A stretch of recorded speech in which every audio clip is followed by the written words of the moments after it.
for B.I.G. Wave a finger front to back. I ain't gotta tell you where I'm from, you see it on my cap. 501s on my legs, Polo Man on my teeth. Jordan ain't no kin to me, but I keep them on my feet. I like a big ghetto.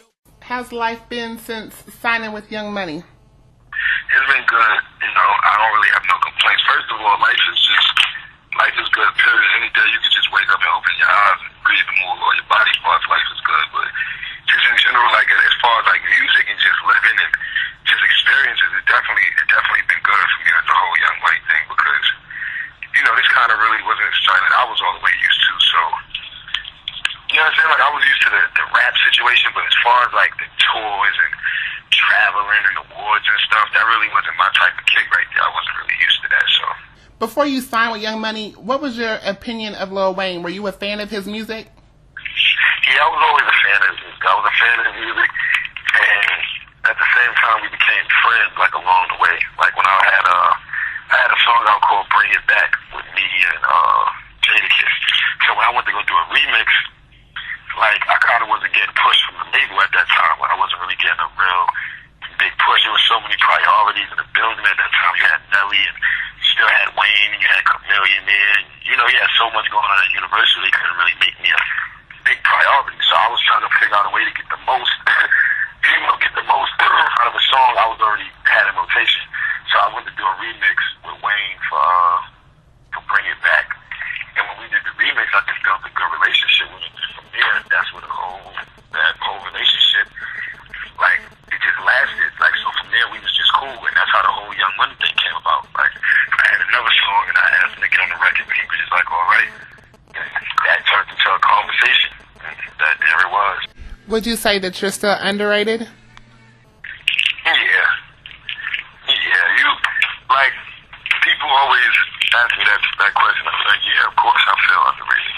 Like, I feel like I'm gonna be underrated until I do something that makes somebody compare me to the greats.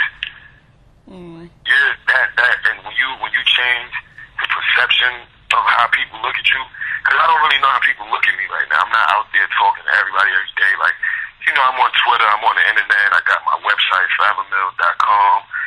I might be out and about here and there, but I'm not talking to everybody in the streets. I don't know what they talking about.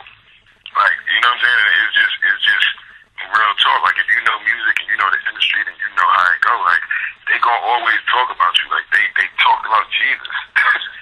Gonna talk about you until you do something. Like, everybody was on the Drake thing. You know, shout out to my brother Drake with the whole Thank Me Later successful album. You know, we want the same success with Nicki album, and we want the same success with all of our albums as we come with. But it just killed me for people to be on the Drake bandwagon so much. And then when his album came out, like, soon as the sales came out, I was like, he did 493,000 his first week, I believe. That's basically gold. So he basically went gold in 7 days as a new artist. What more do you want? You know what I'm saying? Like what more do you want? That's what I'm saying. They always gonna underestimate you. You always gonna be the underdog. Even when you get hot, you can be the hottest person in the game. It's always more for you to do through somebody else's eyes. Oh, he only went gold his first week. Why he ain't do a mill like Wayne did? If he was so hot, he would have. Like, it's just so much with it. If you get caught up in worrying about what other people think and why they underestimate you, why you the underdog, you never going to get to where you're trying to go. You're just going to get to where they want you to be. You still underestimating me. Like to this day, like, I got a plaque for We Are Young Money. I got all sorts of ASCAP awards on my wall for every girl in the world. And the person that still tell me, but that don't mean nothing. That's not your song. And it's like, this might not be a Jae Millz song, but I'm a part of that record. It was a collaborative effort. It was a collective effort. So I was a part of that. I shouldn't feel good for that accomplishment. It's like, it's always more for you to do through somebody else's eyes, so you might as well just live your life. Very true. Okay. The Dead Presidents mixtape, where did you come up with the concept for that? The concept for Dead Presidents came from the movie. That's like one of my favorite movies of all time. Ever since it first came out, I wasn't one of those kids that was living in that era of Vietnam and the 70s and stuff like that, but I had a big family, and I always wanted to know why they liked the things that they like. Like, I always wanted to know why my uncle liked Prince and why my other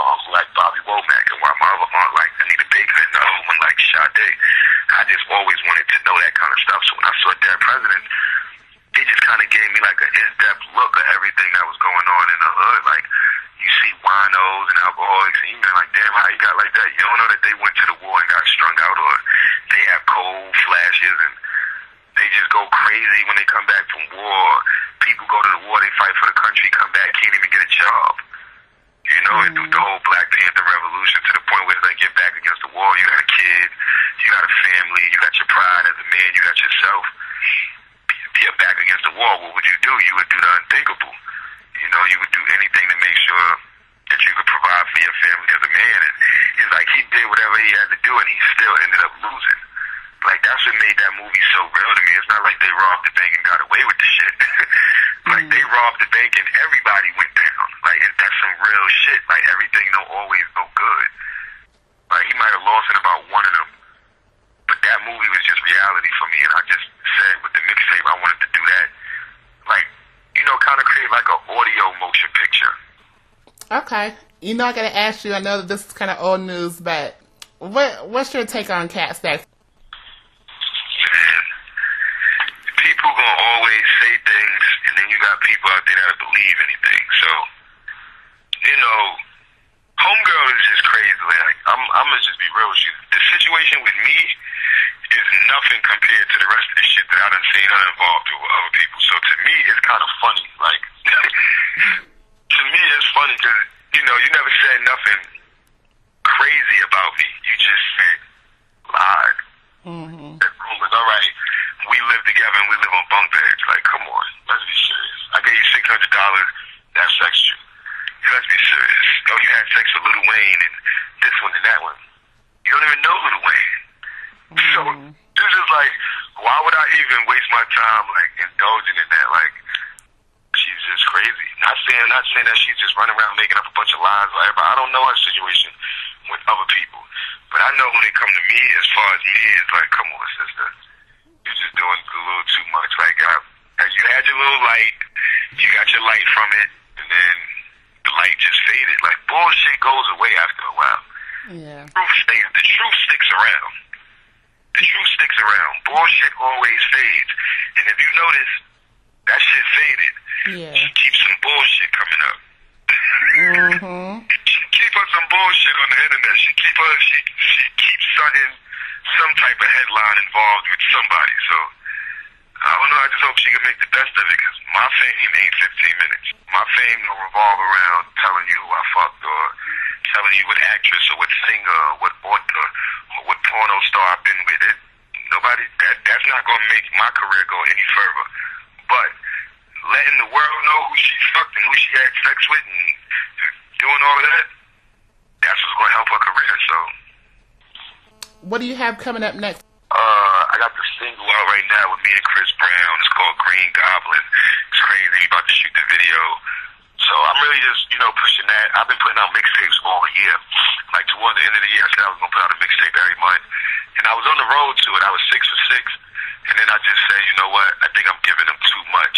Like, it got to the point where they started to really get mad when I didn't put a mixtape out the next month. And it's like, damn, I just gave you 15 joints last month. Like, brand new. Like, just new for nothing. So I just took a break and I said, you know what? I'm going to focus on the album. I changed the title. It's no longer Back to the Future. The name of the album is now titled Nothing Is Promised. And I'm trying to aim for that 2011 summer date. You know, but I just finished doing a song with Yo Gotti called She Know What She Doing. I'm working with Baby on his new album. Me and my man Otto, we working on a mixtape called Paid in Full. And really, you know, I just got the Dead Presidents thing right now. I just started this website called forevermills.com. So I post like new music every other day, and whenever I go out somewhere, you know, post pictures and new videos and just news, just in general, keep everybody updated. I mean, everybody don't do Twitter. Just keeping the whole Jae Millz name. I need my name to be a household name. One more last question. Can you give us any details on what you all are planning for Lil Wayne's release?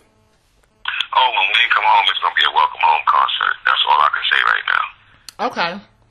I can't say where or who coming out or how we going to do it, but it's just going to be a big welcome home concert when he come home, and I think everybody needs to start trying to get tickets to that now.